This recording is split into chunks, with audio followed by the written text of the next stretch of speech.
Welcome to the Monday Monologue. Well, this week we're going to talk about changing gears again. I know y'all are probably getting sick of me doing this, but hey, this is my channel. I can do what I want. I know we talked about the next amp was going to be the 2A3, and before that it was this KT88 push-pull, and I was really trying to find a schematic about it that I really liked. And honestly, my main focus on tube amplifier gear has been single-ended amplifiers, and I've never really ventured into building push-pull amps because I didn't need the power. Well, I've built a couple of DIY speakers that these single-ended amps really just don't have enough power to push because they're fairly low efficiency speakers, and for some reason all these DIY speakers are like 86 and 88 decibel per watt, and you really need 10 or 15 watts to really drive them to decent listening volumes.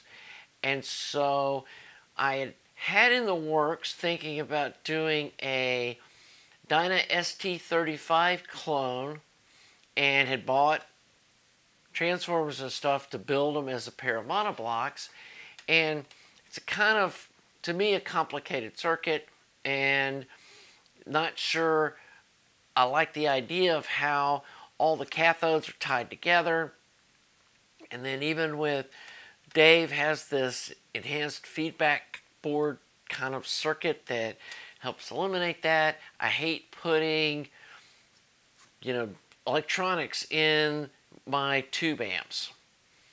I mean, I have used some voltage regulators for some heaters and rectifiers and stuff, but I don't like putting, I say that, and I've put LEDs in the cathode. So anyway, there's something about that project that just didn't really, jive with me. And then I stumbled upon the Tube Labs Simple Push-Pull EL84 amp. And people say it sounds fantastic. I've got the iron to do it. I've got two power transformers that are 125 milliamps, that are 330 volts center tap, or they're 660 volt center taps. They got 330 on each side of the center tap. Got some 8K output transformers that have a 23% tap, which are supposed to be what EL34 tubes really like. Instead of, most of them are 40. For some reason, EL34 tubes, people say, like a 23% tap. So got a pair of these from Edcore, and these are 25 watt output transformers, which I'm expecting to get 16, 17, 18 watts per channel. So these will have enough headroom to still really sound good, and I can build them as a pair of monoblocks for all you guys out there that have been screaming, I want monoblocks. Well, this is an opportunity for me to build them that way, because neither one of these power transformers alone would be enough to power the amp. So I think that's going to be my next big project. I think that it should be fairly simple to build. And for you guys that are maybe a little skeptical or a little gun shy of doing point-to-point wiring, there's a circuit board for building this amp. So if you want to build it as a PC board that you can populate and not have to do the point-to-point wiring, then you can go buy one of those boards. And I'll be putting that in the description when I get started on the project of where you can go buy the board. And there's several websites out there that have gone through the build of this amp, and you can build it as a stereo amp instead of a monoblock if you want to. But I'm going to be building it as a pair of monoblocks. Probably going to be doing it more of a budget build. So I'm going to be probably just using the powder-coated Hammond chassis, and I've got enough of my cool little tube rings and stuff to kind of dress it up so it'll look nice. And the transformers will be all matching blue. Probably going to go with a choke inside instead of an external choke to simplify the looks of it. And I think it'll just be a fun project. May even go with a volume control on each amp so that you can use those to balance between the two, and you don't have to have anything connected between the two amps.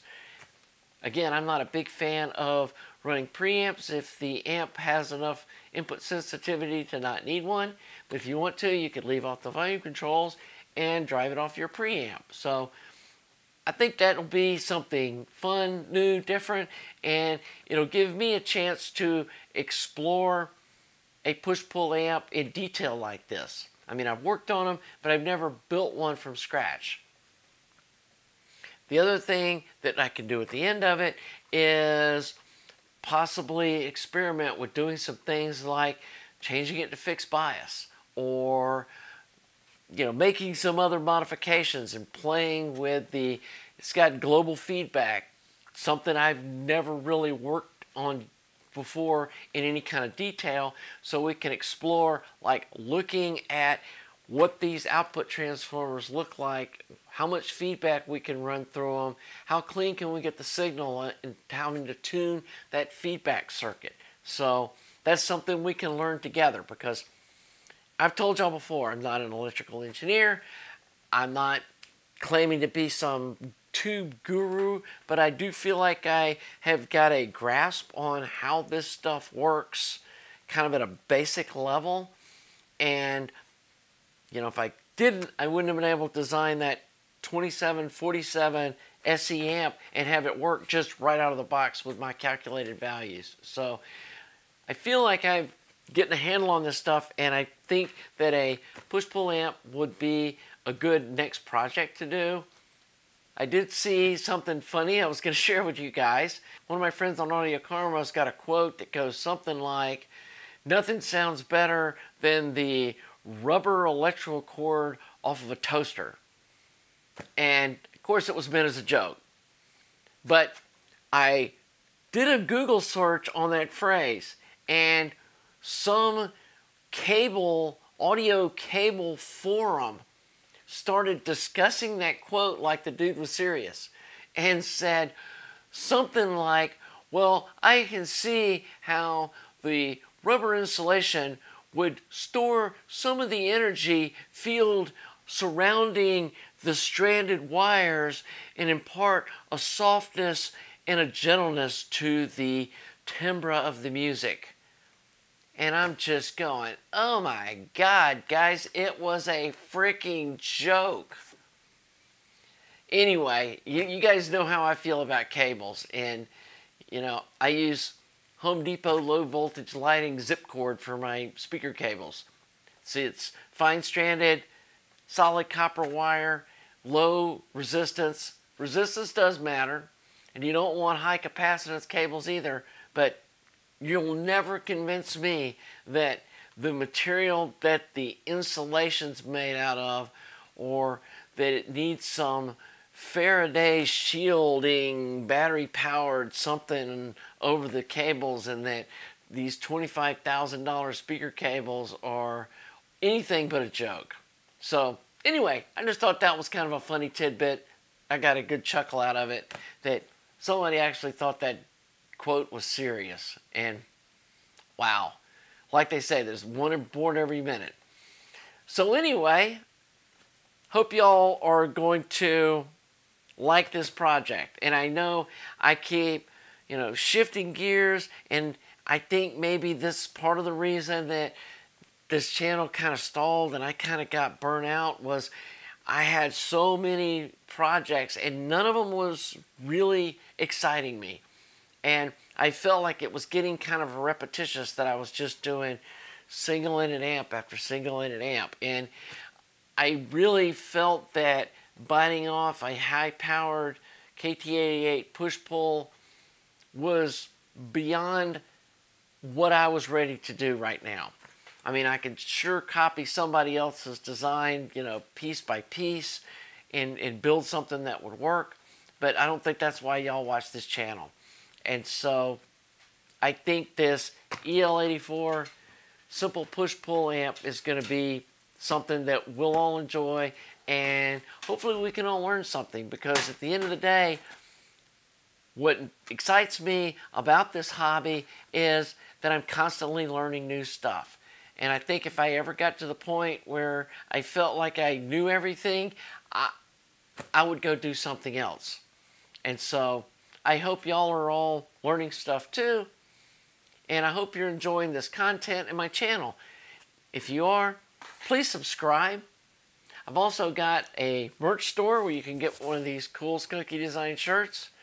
I also want to put a link on my website where you can buy my little Skunky Designs badges that you can put on your audio gear if you want. Especially, you know, I would hope you'd use it on something that maybe you built following my channel, but obviously if you buy them, you can put them on whatever you want. You can put them on your forehead or put them in your car, or I don't care. But anyway, I'm going to get those up for sale in the next week or so. Probably by next Monday, I'll announce that. Obviously, there's a donation page on my website.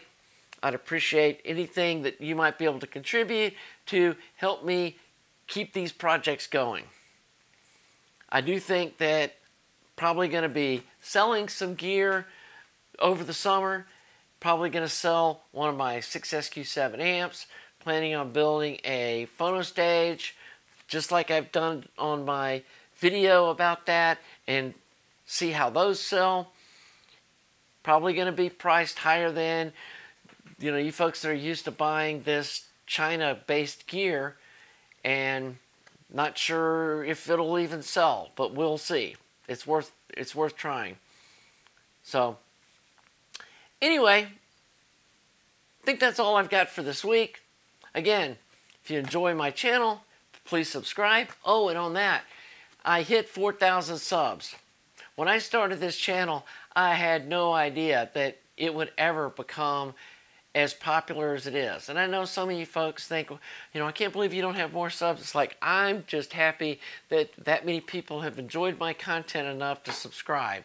So thank all of you who've subscribed to my channel and who watch my videos. And I don't want anybody to think, oh, Skunky's getting rich off this. No, guys, you don't start really making money off YouTube stuff until you're getting millions of views. So nobody's getting rich here, but it is helping to offset some of the cost of this gear and pay me a little bit for my time making these videos. You figure it's probably for every minute, you got 5 minutes of editing and stuff and uploading and all that kind of stuff. So it's about a 5-to-1 deal. So when there's 20 minutes of content, there's a couple of hours of time spent getting it ready to publish. Anyway, like I said, please sub the channel, please like the video, and we'll see you next week for the Monday Monologue.